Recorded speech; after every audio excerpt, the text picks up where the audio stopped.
Olha só que interessante. Hoje a gente vai mergulhar numa história que parece de outro mundo, mas que tem tudo a ver com a nossa vida. Vamos conectar um dos vilões mais brutais dos quadrinhos com uma verdade, olha, super antiga e muito pessoal. É a parábola do Apocalipse. Tudo começa aqui, sabe? Com esse aviso de milênios atrás, lá do livro de Provérbios. É sobre teimosia, sobre as consequências de insistir no erro. E esse é um tema, assim, central nesses textos de sabedoria. É como se dissessem, olha, esse é o caminho mais rápido para se dar mal. Mas o que isso tem a ver com super-heróis? Ah, a conexão é bem mais profunda do que parece. Pois é, a história de como nasceu a criatura que, pasmem, matou o Superman, não é só uma historinha de gibi, não. Na verdade, ela funciona como um espelho. Um espelho bem poderoso para um padrão de autodestruição que, nossa, pode ser muito, muito real na vida da gente. Então, para a gente entender essa ligação, a gente precisa fazer uma viagem. Uma viagem no tempo e no espaço, lá para os primórdios de um planeta super famoso, mas de um jeito que pouca gente conhece. Vamos para Krypton. Mas esquece aquela Krypton super tecnológica que a gente costuma ver nos filmes. A Krypton antiga, a original, era um lugar brutal. Fora de uma cúpula de proteção onde ficavam os cientistas, o planeta era, assim, tóxico, hostil, lotado de criaturas mortais. E foi bem nesse cenário caótico que um cientista, um tal de Beltron, teve uma ideia terrível. E aqui a coisa fica sinistra de verdade. Pensa na crueldade metódica disso. Beltron pegava um bebê humanoide, e simplesmente jogava para fora do domo. O bebê morria em segundos, claro. Aí ele ia lá, coletava o que sobrava do DNA, clonava um novo bebê e repetia tudo de novo. E de novo, e de novo. Isso não durou dias nem meses, foram décadas. A cada morte, o DNA da criatura aprendia um pouquinho mais a sobreviver. Era uma evolução forçada, na base da brutalidade.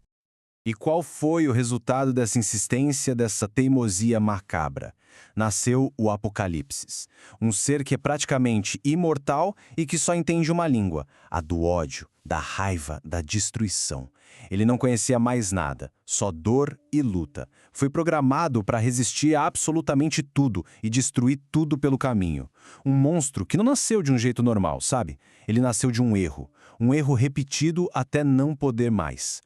E só pra gente ter uma ideia do nível de poder que esse processo todo gerou, foi essa criatura, o Apocalipse, que fez o impensável. Ele matou o Superman. Sim, o Homem de Aço. Numa das histórias mais famosas, mais icônicas que existem. E é aqui que a gente faz a curva. Porque essa história, no fundo, não é só sobre um monstro alienígena. É uma grande alegoria sobre a gente. Vamos ver, então, como essa parábola se encaixa na nossa vida. Então vamos puxar essa história de ficção lá de Krypton e trazer aqui para o nosso mundo. A ideia é investigar como aquele mesmo princípio que criou o Apocalipse pode, de alguma forma, estar agindo dentro de nós. Pensa na ironia trágica da história do Beltron. A criação dele, que era o puro resultado da sua teimosia, acabou se voltando contra ele e o destruiu. É como se o erro dele tivesse ganhado vida própria e virado o seu próprio carrasco. É bem aqui que a parábola bate forte na gente. E esse é o ponto central. A fonte que a gente está analisando define vícios de um jeito bem específico. Não é só um mau hábito, sabe? São erros que a gente comete de novo e de novo, até que eles criam raízes tão fundas que a gente perde o controle. Viram prisões. Prisões que, de certa forma, a gente escolheu ficar. Do mesmo jeitinho que o Beltron ficou alimentando o Apocalipse, às vezes a gente alimenta os nossos próprios monstros internos. E aqui vem uma verdade dura, mas libertadora. Não dá para vencer esses vícios sozinho. Segundo a fonte que estamos vendo, o primeiro passo, o mais importante de todos para conseguir sair dessa, é admitir a derrota. É reconhecer que o monstro que foi criado ficou forte demais para a gente lutar contra ele numa batalha solo. Ok, se não dá para lutar sozinho, então qual é a saída? A solução, pelo visto, não está só na força de vontade individual, isolada, está em outro lugar. E essa passagem de Tiago mostra o caminho de uma forma muito clara, né? A orientação que vem da Bíblia é direta. A cura acontece em comunidade. Acontece quando existe a vulnerabilidade de confessar, de se abrir, e no poder de ter gente apoiando, orando junto. É um baita ato de humildade, mas é o que abre a porta para a cura de verdade. Então, a fonte resume isso tudo em 4 passos práticos. Primeiro, entender a situação, ou seja, reconhecer que existe um problema. Segundo, ter a humildade de admitir que precisa de ajuda, que não dá para enfrentar sozinho. Terceiro passo da coragem, se abrir, confessar para alguém de confiança. E por último, entrar nesse ciclo de apoio mútuo, de orar uns pelos outros. E o nome disso é prestação de contas. E olha, não tem nada a ver com vigilância, com alguém policiando. É sobre parceria.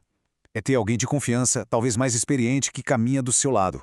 Alguém que tem a liberdade de te perguntar como as coisas estão indo, de te ajudar a manter o rumo. E é uma via de mão dupla, né? Hoje a gente recebe ajuda, amanhã a gente está pronto para oferecer também. É uma necessidade, mas também um privilégio enorme. Certo. Com essa estrutura toda em mente, a análise que estamos fazendo nos deixa com um desafio bem prático, uma aplicação pessoal para fechar essa reflexão. O convite aqui é bem direto: tirar um tempo especial para orar, um tempo para buscar sabedoria e direção. É como dar uma pausa, sabe? Olhar para dentro e buscar um pouco de clareza, uma luz sobre esses padrões que podem estar nos destruindo.